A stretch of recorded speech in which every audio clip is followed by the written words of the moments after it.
ठीक है, इसमें सिंपल ये लिखा हुआ है, क्या लिखा हुआ है पढ़े कि question 3, what were the causes and consequences of war war of independence. ठीक है, 1857।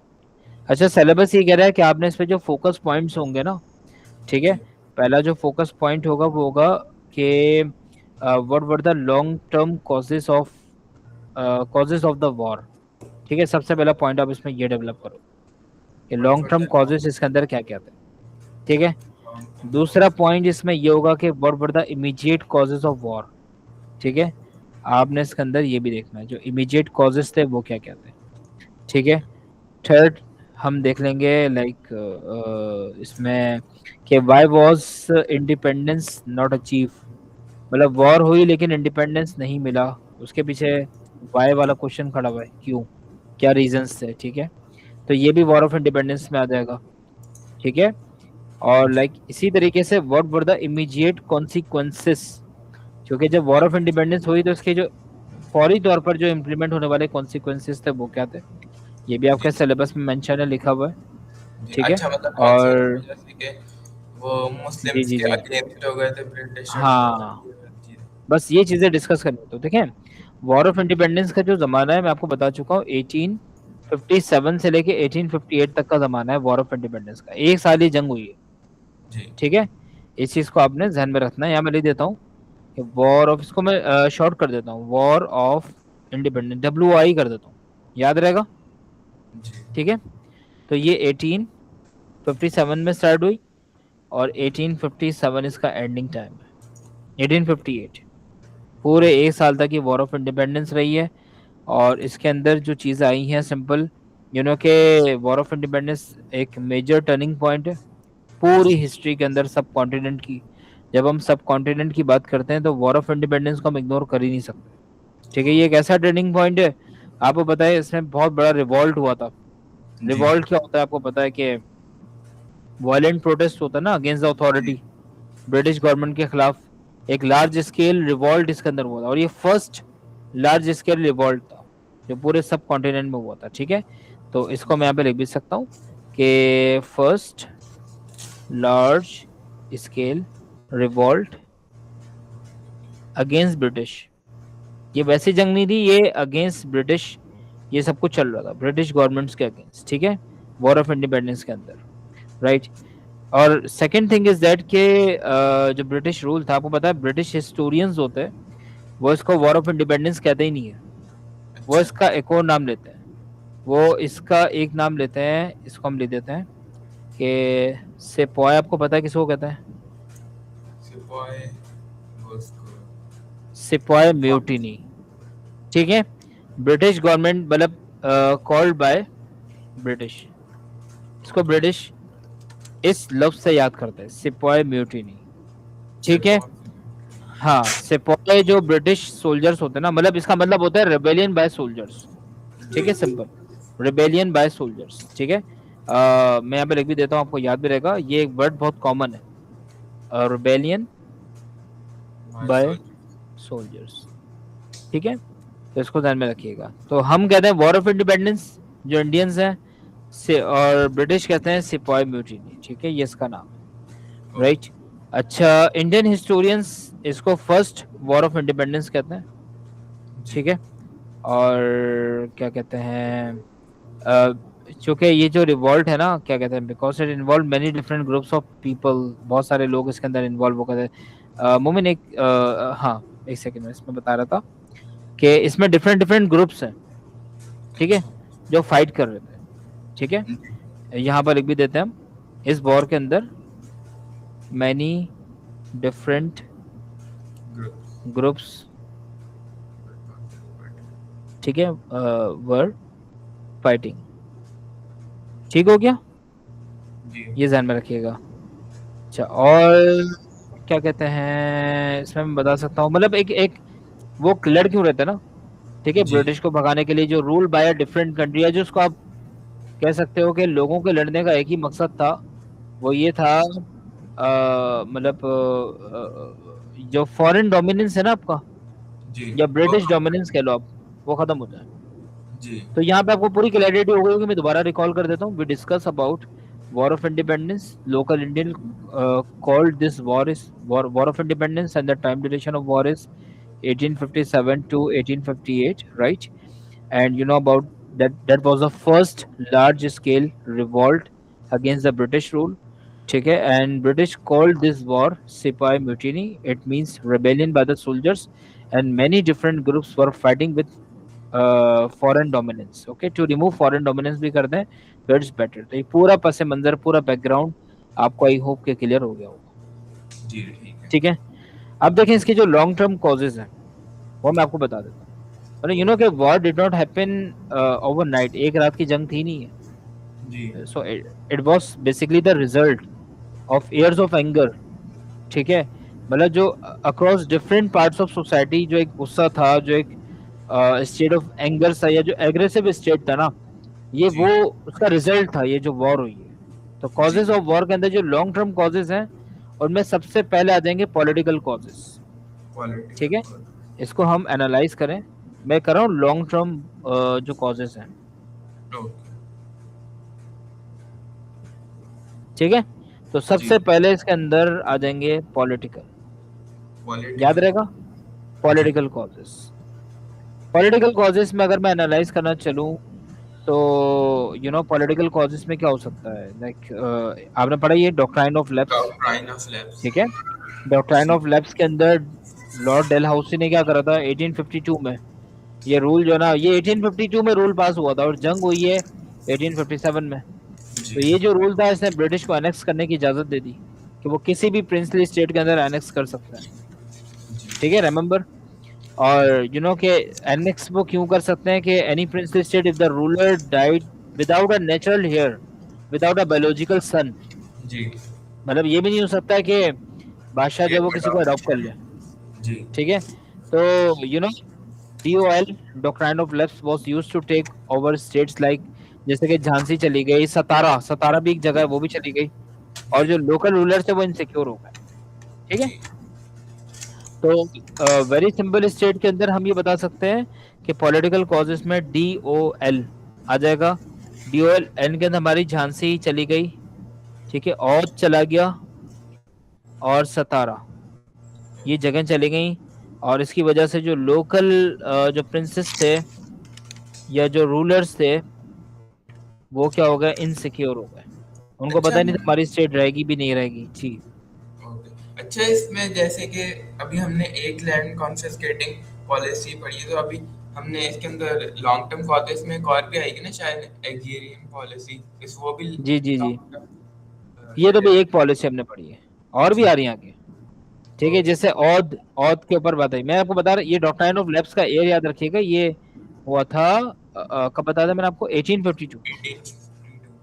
1852. 1852 की बात है. अब देखें वॉर कब हुई, मैंने आपको वही बता दिया. ये पहला पॉलिटिकल कॉज था. दूसरा political cause you know very well कि वो जो था औध वाला मामला था 1856 में. ब्रिटिश ने औध अपने कब्जे में ले लिया था ना, जी मतलब औध को कब्जे में ले लिया और दे claimed it was being governed badly. मतलब दावा किया कि यहाँ की गवर्नमेंट अच्छी नहीं है. तो बहुत सारे इंडियन लीडर्स को फिर ये जो सीजर ऑफ औध है इसकी वजह से बहुत सारे इंडियन लीडर्स कन्विंस हुए कि ब्रिटिश जो है वो ग्रेडी है और ये ग्रैबर्स हैं. ठीक है, ये लैंड माफिया बहुत बड़ा. उनको ये बात क्लियर हो गई. ठीक है, तो मैं आपको बता रहा था कि दूसरा रीजन आप बता सकते हो औध वाला, सीजर ऑफ औध. सीजर. ठीक है, और औध के साथ क्या हुआ हम बढ़ चुके कि ब्रिटिश ने क्लेम किया. ठीक है, British claim, claim to be government. हाँ क्लेम मिस गवर्नमेंट करते हैं, miss government okay. In Oudh. And Indian leaders offence. Realise they are, ये ग्रैबर्स हैं. ठीक है, तो ये भी है. और ये कब हुआ था, ये वाकया हुआ था 1856 के अंदर. ओके. अच्छा, ये औध वाला वाकया था, इसके अंदर बेसिकली इन्होंने क्या कहते हैं, ये क्लेम किया, ब्रिटिश ने क्लेम किया था यहाँ गवर्नमेंट अच्छी नहीं है, इस वजह से हम लोग इस जगह जी जी को जी छोड़ जी, देंगे. मतलब उन्होंने कहा था कि Aundh Oth was being governed badly, very badly. Okay. ठीक है। अच्छा, एक था फिर, एक रीजन ये भी था जो लॉन्ग टर्म रीजन था, वो जो मुगल एम्परर्स थे उनके साथ मिस ट्रीटमेंट चल रहा था, बहुत ही जबरदस्त किस्म का मिस ट्रीटमेंट उनके साथ चल रहा था। और क्या कहते हैं, मतलब मुगल एम्परर जो है के उनके पास जो पावर थी, जो रियल पावर थी ना उनकी, सो जी they had very little real power, but he was still a very important, क्योंकि वो क्या थे, वो सिंबॉलिक फिगर थे वहाँ का। जी सिंबॉलिक फिगर थे ना, सिंबॉलिक फिगर से मुराद ये कि दे रिप्रेजेंट्स अ ट्रेडिशन और आइडिया, जी but has no real authority right now. लेकिन वो सिंबॉलिक फिगर तो थे ना भाई, सो दैट जी इज बाय उनकी बड़ी वैल्यू थी, इनको लोग बहुत इज्जत देते थे। ठीक है, तो ब्रिटिश इंसल्टेड हिम बाय, मैं कह सकता हूँ कि by moving the royal family out of the red fort. British ने उनको रेड फोर्ट से ही निकाल दिया और अनाउंस कर दिया कि his successors could no longer use the title of king, मतलब उनसे एम्परर का टाइटल भी छीन लिया। तो ये भी एक बहुत बड़ा रीजन था। ठीक है, miss treatment with the with royal Mughals. Mughals. और इसके अंदर हमने क्या क्या बातें पढ़ी? ठीक है, के इसके अंदर रेड फोर्ट से निकाल देना उनको। दे टेक आउट फ्रॉम हाँ, रेड फोर्ट। Taking titles. ठीक है, लाइक जैसे कि किंग वाला टाइटल्स ले लिया। ठीक है, और क्या कहते हैं, और मैंने आपको क्या बताया, किंग वाले टाइटल उन्होंने ले लिया। अच्छा, उनकी इज्जत इसलिए थी कि वो सिंबॉलिक थे। ठीक है, ये भी लिखना है। ठीक है, although Although they didn't have any authority on their emperor, but they represent as a symbolic figure in the empire. हाँ, दे हैव नो अथॉरिटी।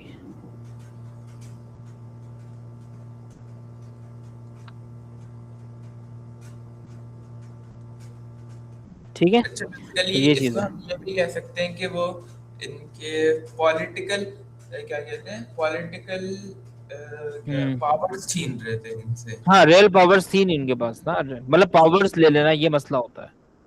तो ये सारे पॉलिटिकल कॉजेस थे, जिसमें आप डॉक्ट्राइन ऑफ लैप्स को भी ला सकते हो, आप सीजर ऑफ ऑथ को ला सकते हो, आप मिस ट्रीटमेंट ऑफ मुगल्स को ला सकते हो, और यही चीजें सिलेबस के अंदर भी मेंशन है। ओके। इकोनॉमिक कॉजेस भी हैं, जी। You know economic cause. Economic causes भी हैं।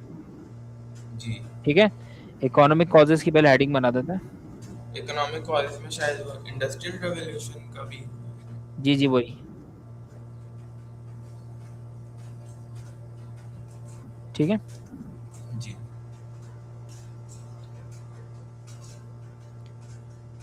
एक मिनट रुकेगा।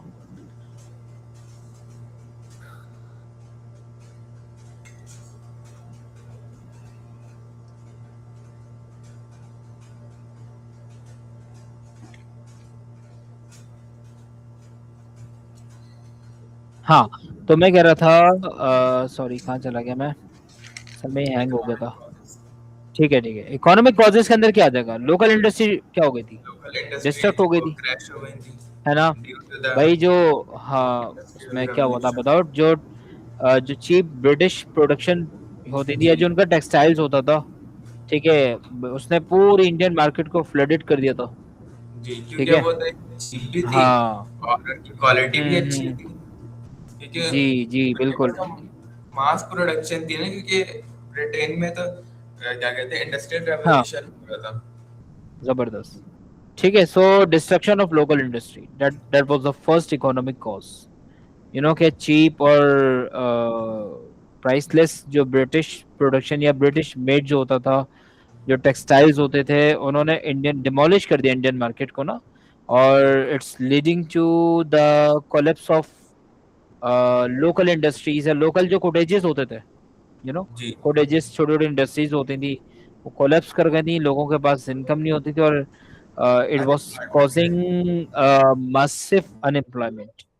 ठीक है, जी बहुत खतरनाक किस्म की बेरोजगारी मुल्क में पैदा हो गई। ठीक है, जी। तो मैं पहला कॉज लिख सकता हूँ कि लोकल इंडस्ट्री क्यों, ठीक है, लोकल इंडस्ट्री क्या हो गई थी, क्रैश कोलैप्स हो गई थी। वॉस, हाँ, कोलैप्स्ड। ठीक है, और इसमें क्या क्या था, cheap British production, to cheap British production. और क्या हो गया था, हाँ बस ये मेन रीजन है, मतलब ना उन्होंने जी चीजें इतनी सस्ती कर दी थी, हर बंदा वही ले रहा था। जी ठीक है। और कोडेजिस के ऊपर उन्होंने कोडेजिस को बहुत ज्यादा डैमेज कर दिया था ना, जी डैमेज। British Indian ठीक है। जी अच्छा अच्छा, ये रिकॉर्डेड लेक्चर आएगा ना, तो उसमें से आप ये पॉइंटर्स और लिख लीजिएगा, इसको ना पूरा लेक्चर आप वो कर लीजिएगा। ठीक है। एक ओके चीज इसमें और बता दूं, देखिए, तो हो गया डिस्ट्रक्शन ऑफ लोकल इंडस्ट्री, जी और इसके ऊपर फिर मजीद कि ब्रिटिश ने बहुत हेवी टैक्सेस को इम्पोज किया। ठीक है। जी ऑन किन लोगों के ऊपर, वो भी लैंड ओनर्स के ऊपर और जो पेजेंट्स होते हैं। जी और उसकी वजह से फिर क्या हुआ कि जो आपका इंडियन इंडस्ट्रीज थी, वो जो है ना बिल्कुल इंडियन इंडस्ट्रीज जो है वो समझ लें कि एक्सप्लॉइट हो गई थी, इंडियन वेल्थ एक्सप्लॉइट हो गई थी, और बहुत सारे लोग जो है वो फिर मेजरेबल हो गए थे। जी ठीक है। तो अच्छा ये ये भी प्रॉब्लम्स था आए ना थे। कहते हैं ये एग्जीरियन पॉलिसी में यही तो था ना कहते हैं अगर आपके पास अपनी लैंड के प्रॉपर पेपर्स नहीं होंगे तो क्या कहते हैं वो हाँ आपसे लैंड हाँ, कॉन्फिस्केट कर लेंगे लेकिन उसको अगर वो डॉक्यूमेंटेशन अगर प्रॉपर नहीं होगी तो ब्रिटिश जी ले लेगा। जी और मतलब अगर बहाने माने आपके से पास उन्होंने। और अगर आपके हाँ, पास होगी भी तो वो बहुत इतने ज्यादा हाई टैक्सेस आप पे लगा देंगे आप पे ही नहीं कर सकते यही तो मसला चल रहा था, यही तो प्रॉब्लम्स आए थे। वॉर ऑफ इंडिपेंडेंस ऐसे ही थोड़ी ना हुई है भाई। जी वॉर ऑफ इंडिपेंडेंस के पीछे बड़े लांझे हैं, बहुत मसले हैं। ब्रिटिश जी ने वो काम किया कि यहाँ के लोग बेचारे समझ लो कि हाथ पांव पकड़ के बैठ गए थे। जी और ये हो क्या रहा है, लोग फिर दुआएं करते थे कि they should go, they must go, मतलब हम फिर तबाह हो जाएंगे, बर्बाद हो जाएंगे। बड़ा लोग ब्रिटिश को ना वो मतलब east India company, British expansion से लोग बहुत ज्यादा बेजार आ गए थे। तो जी आई आई सेट के हुआ क्या था, मैंने आपको बता दिया कि पेजेंट्स एंड लैंड ओनर्स के ऊपर उन्होंने क्या करा, हैवी टैक्सेस इम्पोज किए। जी ठीक है। और इसकी वजह से जो पीपल ऑफ इंडिया थे वो मेजरेबल हो गए, और उनके बड़े हालात खराब हो गए। राइट। जी तो ये प्रॉब्लम्स है, हाई टैक्सेशन आपको पता है कि that was one of the most painful economic causes, ये वॉर जी ऑफ इंडिपेंडेंस का, और ये ब्रिटिश एक्सप्लॉइटेशन है ये। ठीक है। जी एक्सप्लॉइटेशन का मतलब होता है लाइक जैसे कि मैं किसी को अनफेयरली, मतलब using someone unfairly for your own benefit. जी ठीक है। अच्छा, हाई टैक्सेशन इन्होंने लगाया क्यों था, कि ब्रिटिश और ईआईसी जो है वो they did not collect taxes to improve India. ठीक है। ये मतलब नहीं होता, they use high taxation to ensure they could exploit Indians wealth to the okay maximum extent possible. और जो रेवेन्यू होता था, रेवेन्यू जो पैसे कलेक्टेड हो रहे हैं गवर्नमेंट के जरिए थ्रू द टैक्सेस, तो रेवेन्यू के it was often used to fund British wars. जी इंडिया को तरक्की क्योंकि नहीं दे रहे थे, वॉर्स में लगा रहे थे पैसा। जी क्योंकि वो उस टाइम पीरियड पे तो वर्ल्ड वॉर्स भी हुई है ना काफी वर्ल्ड वॉर वन हुई है हाँ, वर्ल्ड वॉर टू हुई अब है आप ये मेरा लेक्चर सुने ना, तो इसमें पॉइंटर्स ऐड कर दीजिएगा, मैं ज्यादा लिख नहीं पाऊंगा। जैसे इसका एक और भी नाम था, इसको ड्रेन ऑफ वेल्थ भी कहते थे। ड्रेन ऑफ ओके वेल्थ का मतलब होता है movement of money and resources out of a country okay without giving anything back. मतलब मुल्क से ओके ऐसा पैसा निकाल लो कि वो पैसा कभी वापस आए नहीं, जैसे पाकिस्तान के अंदर स्विस अकाउंट का मैटर है। जी ठीक है। तो ये ड्रेन ऑफ वेल्थ चल रहा था, वो यहाँ का इंडिया का पैसा लेके जा रहे थे। जी ठीक है। और इसका फिर इम्पैक्ट आया पेजेंट्स के ऊपर, लैंड ओनर्स के ऊपर। ठीक है। और इन टैक्सेस का जो बर्डन था, के heavily on those who live off the land, जैसे कि land owners, small land owners हो गए, पेजेंट्स हो गए, they found it increasingly difficult to pay the rising taxes. Even उनकी क्रॉप्स तबाह हो गई, वेदर बैड हो गया, ब्रिटिश फुल पेमेंट डिमांड करता था कि मैं पूरी पैसा दूं। जी ठीक है। और लैंड कॉन्फिस्केशन भी एक टर्म है, आपको पता है कि जब लैंड ओनर से जो है ना वो जब नहीं दे पाए, जो आप बात कर रहे हो ये टैक्सेस, तो ब्रिटिश क्या करता था कि they would often use confiscation, मतलब वो ऑफिशियली टेक कर लिया करता है प्रॉपर्टी को। जी ठीक है। जी और अच्छा आपको पता है कि हाँ ये वाला हाँ सिस्टम भी था ना मतलब अगर आप कह रहे हैं तो प्रॉपर पेपर भी है लेकिन उस टाइम एज के टाइम पे किसी के पास इतने होते नहीं थे ना प्रॉपर डॉक्यूमेंट तो उन्होंने ये भी एडवांटेज यूज किया कि या most of the that people के वाज पास होंगे भी नहीं दैट वाज अ टूल भाई, पूरा एक जी टूल था ये। ठीक है, जिसको यूज किया जा रहा था। और हाई टैक्सेस और डिस्ट्रक्शन ऑफ लोकल इंडस्ट्रीज, इनका जो कॉम्बिनेशन बना था ना, ठीक है, जी तो it led to a complete collapse of local economy. और क्या था कि ऑलमोस्ट कोई एफर्ट नहीं कर पाता था इम्प्रूव होने की। जो ऑर्डिनरी पीपल थे उनकी लिविंग कंडीशन जो है वो बहुत बुरी हो गई थी, और बहुत ही एक्सट्रीम एक्सप्लॉयटेशन हो गया था। इवन के फैमिन्स तक आए, एक्सट्रीम शॉर्टेज ऑफ फूड भी हुई है। ठीक है, ओके। तकरीबन 15 मिलियन पीपल जो है डेथ हुए हैं इन फैमिन्स के ऊपर। ठीक है, जो 19th सेंचुरी के आखिर में जो आया था ना। ठीक है, बिकॉज वो बहुत ज्यादा गुर्बत इंडिया में बढ़ गई थी और वो फूड तक बाय नहीं कर पाते थे। ये सब मसले मसाइल रहे हैं। ठीक है, एक और ये मैं लिख देता हूँ इसके अंदर। मैंने लिख दिया ना हाई टैक्सेशन, इसकी वजह से क्या क्या प्रॉब्लम्स आए। अब एक प्रॉब्लम और भी है, कॉन्फिस्केशन का मैंने आपको बता दिया। जी। ठीक है, ये भी लिख सकते हैं हम यहाँ पे, कॉन्फिस्केशन ऑफ लैंड। ठीक है, ये भी चल रहा था, मैंने आपको एक्सप्लेन कर दिया। और like one more thing, one more thing. ठीक है, वन मोर थिंग, हाँ, one more thing is that के जो कि वेन स्टेट्स, जैसे कि औद हो गया, एनेक्सेशन हो गई, तो वहां की जो आर्मीज थी वो डिसबैंडेड हो गई। और थाउजेंड्स ऑफ सोल्जर्स होते हैं ना, मतलब उन्होंने मतलब उनको कॉम्प्रोमाइज करना पड़ गया अपनी जॉब पर।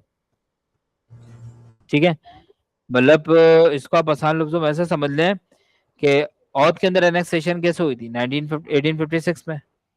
जी। ठीक है, और के इसमें हुआ क्या था कि ब्रिटिश ने और मतलब जो बैड गवर्नेंस वाला बहाना बनाया। जी। ठीक है, स्टेट ले ली। जी। फिर इनके बारे में एक परसेप्शन आ गया। कि परसेप्शन किस चीज का था, परसेप्शन ऑफ ग्रीड, कि ब्रिटिश जो है वो ग्रैबर्स हैं, ग्रीडी हैं, और जो है ना उनके ऊपर ट्रस्ट नहीं हो सकता। और फिर इसकी वजह से जो ना आर्मी जो है वो डिसबैंडमेंट ऑफ आर्मीज हुई। जब प्रिंसली स्टेट चली गई और एनेक्स हो गया, तो जो नेटिव आर्मी थी उसको इमीडिएटली ब्रिटिश ने डिसबैंडेड कर दिया था। ठीक है, उनको जॉब से हटा दिया था। और फिर 60,000 फैमिलीज होती, उनका जो प्राइमरी सोर्स ऑफ इनकम था ना 60,000, ये जो टिप्स आपको बता रहा हूँ मैं ध्यान में रखिएगा। 60,000 फैमिलीज का जो प्राइमरी सोर्स ऑफ इनकम था। ठीक है, तो औद के डिसॉल्व होने पे वो सब खत्म हो गए, प्राइमरी ओके। सोर्सेज ही खत्म हो गई। ओके, मतलब ठीक है, 60,000 और बेरोजगार सोल्जर हो गए। की फैमिली। हाँ, और बियॉन्ड द सोल्जर्स जो लोकल जो क्राफ्टमैन थे, जो आर्टिसंस होते हैं, जो हाथों से काम करते हैं, वो उनको पैट्रोनेज उनको फेस करना पड़ा। पैट्रोनेज का मतलब होता है उनको फिर जो है ना क्या कहते हैं, अपनी फाइनेंशियल सपोर्ट के लिए जो है, और मतलब उनको पैट्रोनेज रिसीव करना पड़ा जो नेटिव प्रिंसेस से, मतलब फाइनेंशियल सपोर्ट लेनी पड़ गई, मदद मांगनी पड़ गई। ठीक है, और फिर वो मजीद इकोनॉमिक माइजरी की तरफ चले गए। और फिर 1857 का जो रिवॉल्ट था, के जो डिसबैंडेड सोल्जर्स थे, उनके पास कुछ भी नहीं था, और ठीक है, और उनके सब कुछ खत्म हो गया था। और they were seeking an opportunity to strike back at the British regime, वो दोबारा वापस आने की कोशिश कर रहे थे। ठीक है, ये सारे मसले मसाइल हुए। और फिर एंड में क्या हुआ कि जब वॉर हुई, तो ब्रिटिश ने देखा कि और जो है वो लेस ट्रस्ट बढ़ती है। ठीक है, और उन्होंने फिर क्या करा, वहाँ की रिक्रूटमेंट को रिड्यूस कर दिया, वहां से लोगों को हायर करना शुरू नहीं किया। और फिर जो है ना क्या कहते हैं, जैसे कि सिख और गोरखास होते हैं, उनसे फिर मदद मांगी। गोरखास जो होता है ना एक कौम है, उन लोगों से हेल्प ली। तो ये प्रॉब्लम चल रहा था। ठीक है, तो मैं यहाँ पे लिख सकता हूँ, हेडिंग में लिख सकता हूँ जॉबलेस सोल्जर्स। इनकी पूरी डिटेल्स मैंने आपको बता दी। ठीक है, जी। मतलब बेसिकली क्या कहते हैं, वो जो हाँ पहले से सोल्जर्स वहां पे थे, मतलब वहां प्रिंसली सोल्जर्स थे जो क्या कहते हैं पहले से हाँ, स्टेट स्टेट में थे, उन सबको भैया आप बता देंगे ना। आइडेंटिफाई कर लिया और अपने बंदों जी, को लिया है वो उस जगह पे। हाँ, जैसे 1856 में Oudh was annexed by the British. और आपको पता है कि बैड गवर्नेंस, यानी अगर मैं पूछूं कि on what grounds did the British justify the annexation, कैसे उसको जस्टिफाई कर रहे थे, वो बैड गवर्नेंस बोल रहे थे। और 60,000 जो थे वो औध के, उन्होंने लाइवलीहुड भी लॉस कर दिया था डिसबैंडिंग की वजह से। और अगर कोई पूछे कि what happened to the native armies जब स्टेट्स एनेक्स हो गई थी, तो सिंपल सी बात है, दे वर डिसबैंडेड। और जो डिसबैंडेड सोल्जर्स होते हैं, उन्होंने फिर रिवॉल्ट को ज्वाइन किया 1857 वाले रिवॉल्ट को, और ब्रिटिश के अगेंस्ट चलेगा, और ब्रिटिश ने कहा अब ये ट्रस्ट के काबिल नहीं। ये प्रॉब्लम्स आए। ओके। सोशल और रिलीजियस कॉजेस भी हैं, ये इकोनॉमिक कॉजेस थे। जी। सोशल, नंबर रिलीजियस,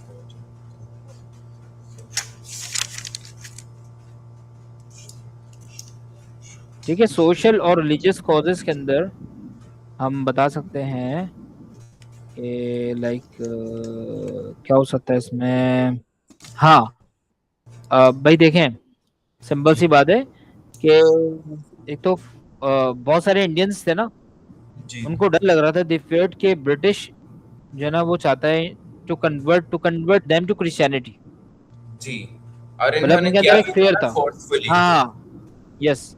सो इसकी वजह से जो क्रिश्चियन मिशनरीज थी ना वो फ्यूल्ड इनकी तरफ से हो रही थी, और वो स्कूल सेटअप कर रहे थे, प्रीच कर रहे थे पब्लिक प्लेसेस के अंदर। जी। ठीक है, तो एक खौफ था। ठीक है, जी। मैं लिख सकता हूँ लाइक फियर उन्होंने ऑफ लाइक उन्होंने क्या फोर्स। कहते हैं वो हाँ बाइबल को वो करना शुरू कर दिया था, बाइबल की टीचिंग स्कूल में मैंडेटरी कर दी थी, रहते कंपलसरी कर दी थी ये जी, बाइबल्स की टीचिंग, क्या जी कहते हैं, राइट, जबकि कंपलसरी कर दिया, वो उन्होंने कहा था अपना। क्रिश्चियनिटी लाजमी बढ़ाई जाएगी। जी। और ठीक है, but mostly of the Indians तो वही थे ना, हिंदूज और क्या कहते हैं मुस्लिम्स, तो उनको तो ये बात ऑफेंस की कि हमारी अगर आपको बुक पढ़ाई तो हमारी पढ़ा, गीता हाँ पढ़ा या कुरान राइट, पढ़ा। राइट। उसके बाद कस्टम्स के अंदर इनका इंटरफेरेंस बढ़ गया था। जी। इन्होंने ब्रिटिश बैंड ऑल ट्रेडिशंस। अच्छा, सती को उन्होंने डैमेज कर दिया। सती एक रस्म है इंडिया में, जी। वो और ये प्रैक्टिस है ऑफ विडो बर्निंग। जी। ठीक है, विडो को बर्न कर देते हैं, और जी। हाँ उसके हस्बैंड फ्यूनरल के ऊपर रखते हैं, फायर के ऊपर शौहर के साथ चिता पे लेटाते हैं और जला देते हैं। जी। ठीक है, तो मतलब जिंदा जलाते हैं भाई, मार के नहीं, जिंदा। जी। जी। ठीक जी। है, सो क्या कहते हैं, आपने देखा है? नहीं, नहीं देखा नहीं है, मैं वैसे मैं ही बोल रहा हूँ मतलब बड़ी पढ़ा। हिम्मत की बात है भाई। सही सही। तो ब्रिटिश ने इसको बिल्कुल बैन कर दिया सती को। तो हिंदुओं ने कहा कि भाई ये तो इंटरफेयर कर रहे हैं, और उन्होंने ब्रिटिश, हाँ उन्होंने विडो को रीमैरिज के लिए अलाउ भी कर दिया। रूल बना दिया कि भाई विडो की शादी हो सकती है, हिंदू कस्टम जी। में विडो का निकाह हो नहीं सकता। जी। वो बोलते हैं जिसका हस्बैंड मर जाए वो कभी निकाह नहीं कर सकता, ये हिंदू मजहब के अंदर एक ये। रूल है।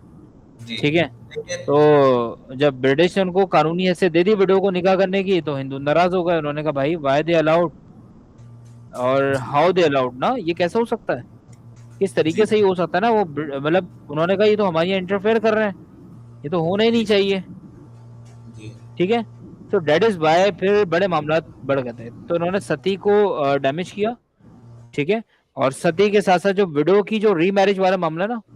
जी। ठीक, अच्छा ब्रिटिश जो थे वो दिसो के ये जो रिफॉर्म्स हैं, मतलब वो इनको रिफॉर्म्स के तौर पर देख रहे थे, और लोकल्स को जो है ना, जो वो समझते थे कि इन्होंने अटैक किया हमको, हमारे ऊपर, मतलब वो कहते थे इन्होंने हमारे मजहबी रस्म को छेड़ा है, तो ये हम पर हमला है। जी। मतलब उनका जो अच्छा, स्केर्ड। ऑल्दो ये चीज तो सही थी, लेकिन फिर भी जब वो आपकी रिलीजन पे बात आ रही है तो फिर वो आप सही गलत नहीं देखते हाँ ना। बिल्कुल बिल्कुल। मतलब वो बताया कि ये जो थी, जो सती थी रस्म है, ये सारे हिंदू नहीं करते थे, नॉट प्रैक्टिस बाय एवरीवन। ये सिर्फ रिलीजियस जो आइडियल्स होते थे ना हिंदू मजहब में, जो ब्राह्मण है या जो रॉयल कास्टेस होती हैं, वहां पर ही होता था ये। ठीक है, जी। और ये आई थिंक 1829 में ब्रिटिश गवर्नमेंट ने ऑफिशियली इसको बैन कर दिया था, और इसको इनह्यूमन कहा था, इनह्यूमन ब्रिटिश ने कहा था। और बहुत सारे इंडियंस जो थे they did not view this as a reform, उन्होंने इसको इंटरफेरेंस लिया रिलीजियस ड्यूटीज के अंदर। दे बिलीव दे कि British were overstepping their authority by changing laws. ठीक है, जो गवर्नमेंट स्पिरिचुअल लाइफ्स के ऊपर जो बना चुकी है वो कर रहे हैं। विडो रीमैरिज, अब होता है जो ट्रेडिशनल इनका रूल था हिंदू सोसाइटी के अंदर, widows often forbidden from remarrying and were expected to live a life of extreme sacrifice. मतलब वो कहते थे कि विडो की कुर्बानी के वो निकाह ना करे, अगर वो अपने शौहर से मोहब्बत करती तो वो किसी से निकाह ना करे। ठीक है, जी। तो ब्रिटिश ने लेजिस्लेशन को इंट्रोड्यूस किया, they allowed widows to remarry, which Hindus saw as a great moral, which they saw as a great moral duty. ठीक है, और इसमें फिर रिएक्शन ये आया कि इन्फ्यूरिएटेड हो गया, ये लॉ इन्फ्यूरिएटेड हो गया, एनवाइड हो गया, और हिंदुओं ने इसको कैलकुलेट किया कि ये हम पर अटैक है और हमारे कास्ट सिस्टम के ऊपर अटैक है। फोर्स कन्वर्जन की बात आ गई ना, क्रिश्चियन मिशनरीज आई, वेस्टर्न इनोवेशंस आए, ठीक है, जैसे कि आपको पता रेलवे और टेलीग्राफ, ठीक है। इन्होंने रेलवे को रिसेंट किया क्योंकि people of all castes were force to sit in the same compartments, ठीक है। और 1857 के जो रिवॉल्ट उसमें के अंदर भी इनका इम्पैक्ट था, ठीक है। Deep seated resentment among both the common people and the religious leaders, ये हुआ था 1857 में। और हाँ, इसके अंदर एक मसला और भी आया था, आपने सुना होगा जो कॉटेजेस थी, कार्ट्रिजेस का सुना है? नहीं मैंने। वो जो कार्ट्रिजेस है ना जिससे फायर जी करते हैं। अच्छा अच्छा, जी जी जी जी। अच्छा वो जिसमें क्या कहते हैं वो काउ फैट और क्या कहते हैं पोक यूज हुआ था, नहीं पिग, हाँ, pig meet. Exactly pig, exactly.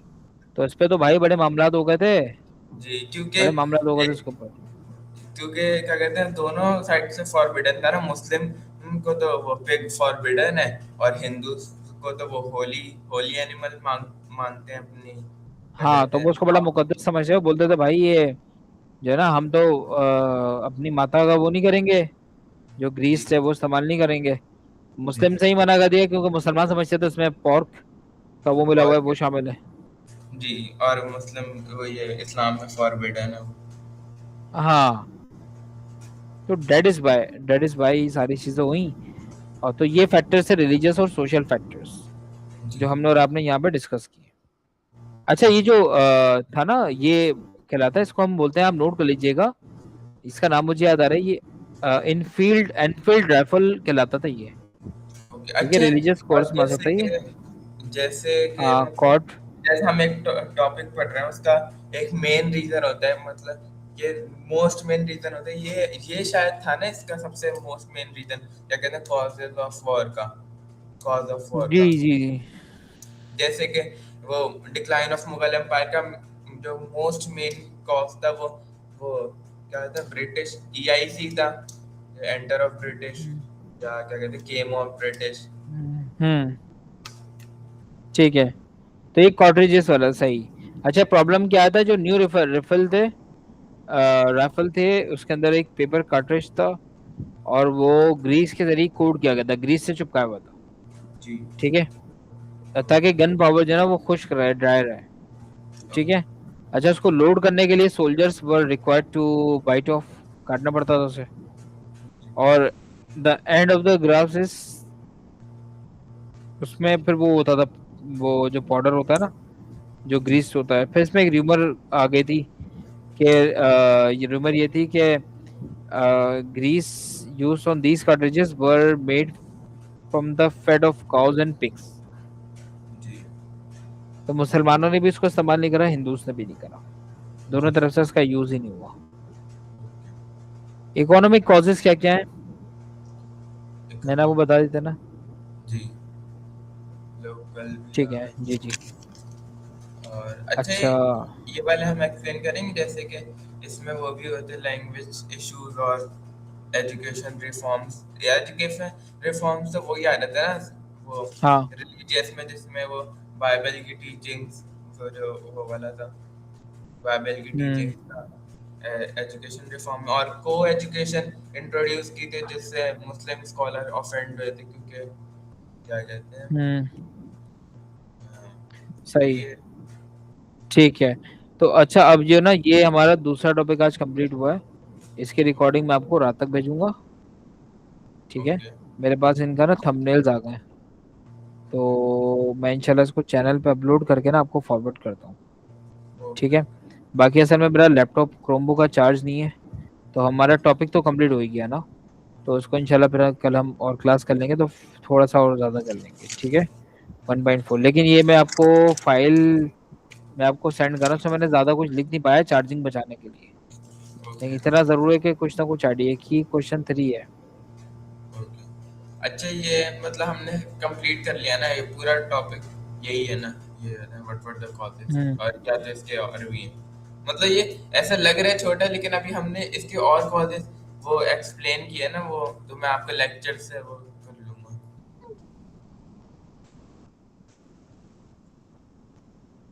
जी, हेलो।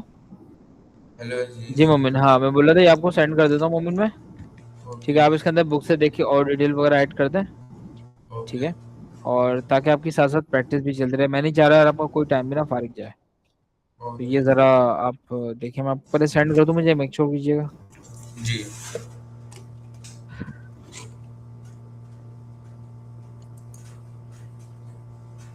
कहाँ चला गया आपका नंबर? हाँ, ये रहा।